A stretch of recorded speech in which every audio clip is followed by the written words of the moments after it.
It was tough sometimes growing up with my parents. There's been some breakups. We have never been all under the same roof. Sometimes I felt alone, but the music was like a constant, so that helped me a lot.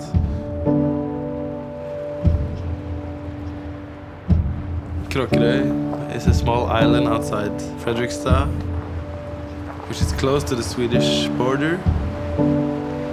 Kråkerøy is stagnated, but in a good way, I think, as a rural place. I think people from Kråkerøy feel that they are living on the countryside, but at the same time, it's only like 5-10 minutes with the car into like shops and malls.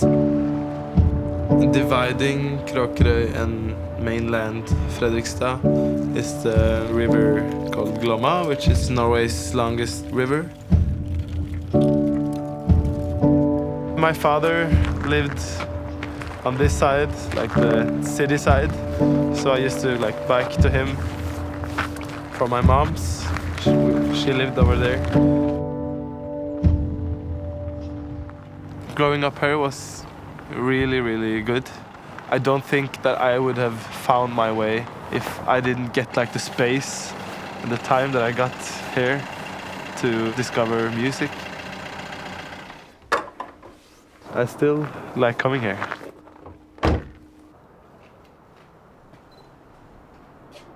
My stepfather got a job in Africa, and we decided, or at least they decided, my parents, that we were going to move there. We didn't know for how long, but that was just the case, and we all had to deal with that. When I was 9 years or something, and I had already experienced some big changes in my life, my dad moving out and everything. I was excited, but at the same time, a part of me thought that it was also maybe not the greatest thing. We lived in this really fancy house in like a nice part of town. Hei, Preben. I dag er det 27. mai. Og her er huset vårt. Aha. As a child, when you're like dragged out of your reality, I think that does something to you as a person. And it was a positive experience, but it had its downsides when I came back home.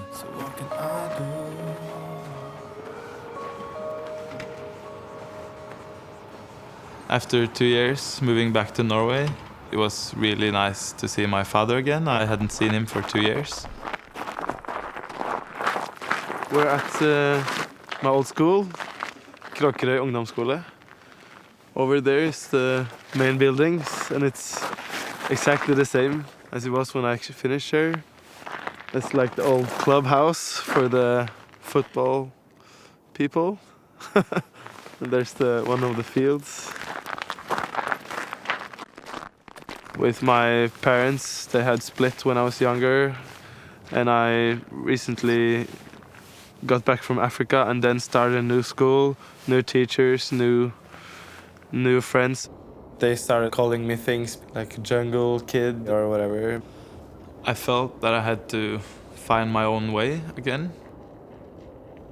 This was my first guitar, which I got from my grandpa. He got it from his mother in like his childhood, so I guess it's almost 80 years old, 80, 90 years old.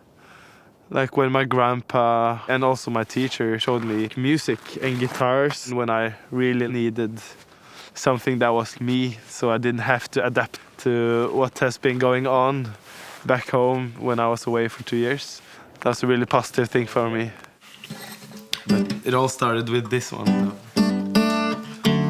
I moved out from Fredrikstad to Oslo, basically just to go to a school where they actually could give me music education, but I found out that the most important part was people, that there was people there with mutual interests. Trust me anymore after what I did, and after all the things I said, I swear it was not intentional. Expressing my emotions, always hard for me. Oh, this is everlasting love. Ooh, I'm afraid I'm out of love. Playing music in a band, making music and traveling was the way for me.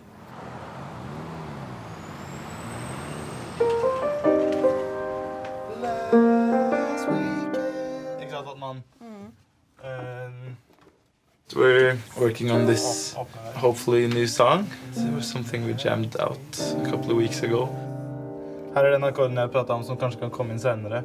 Last weekend when I was such a place. And we're gonna have a band rehearsal, so the rest of the band is just around the corner, I think. Det litt sånn teatralsk, men det et eller annet veldig fint med det.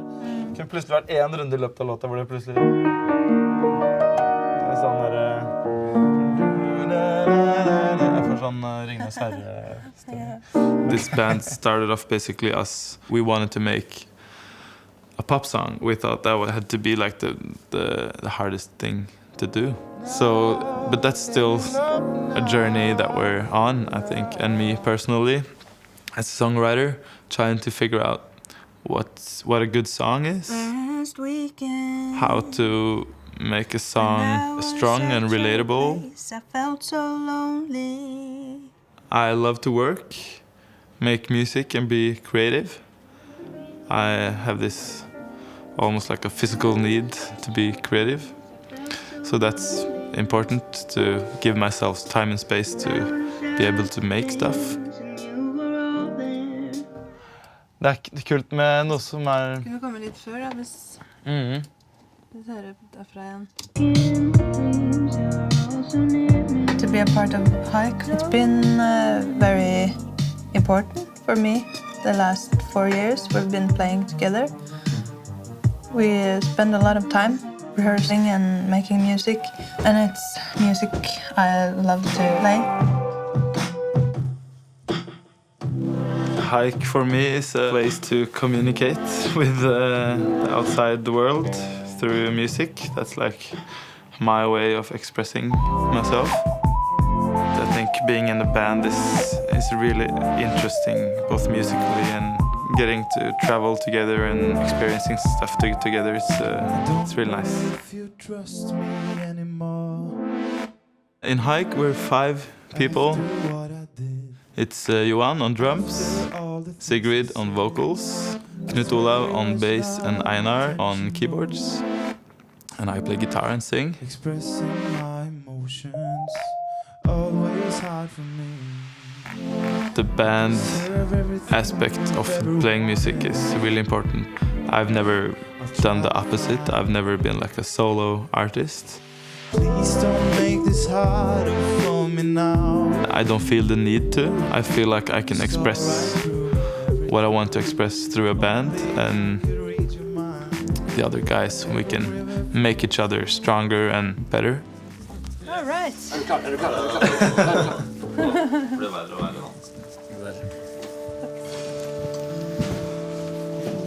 Ta oss en kaffe.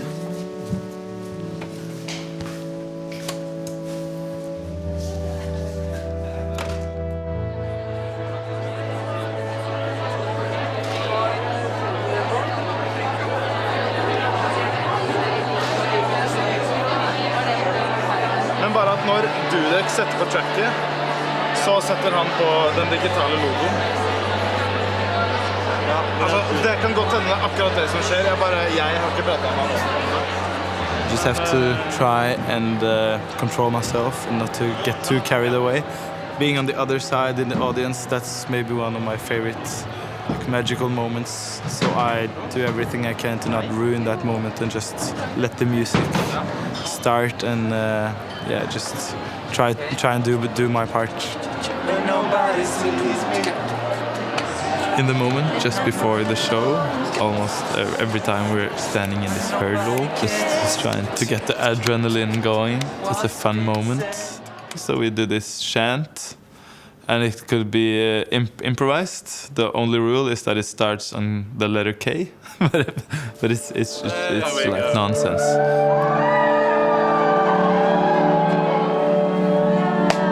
Bruk scenen, altså kom inn til meg litt.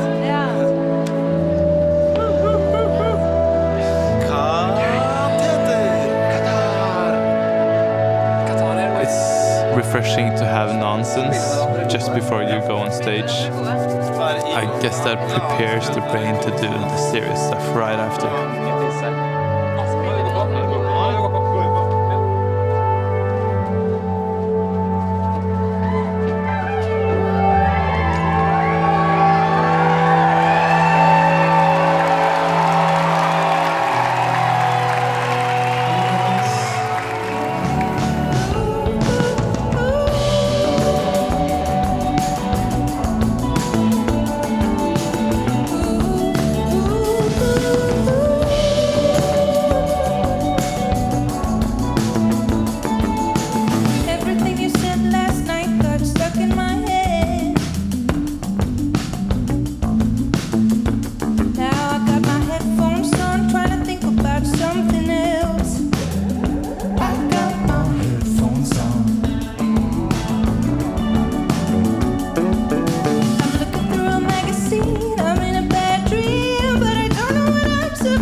Everything I do is just vehicle to get to the place where I can create music and show music to other people. That's the most important part for me.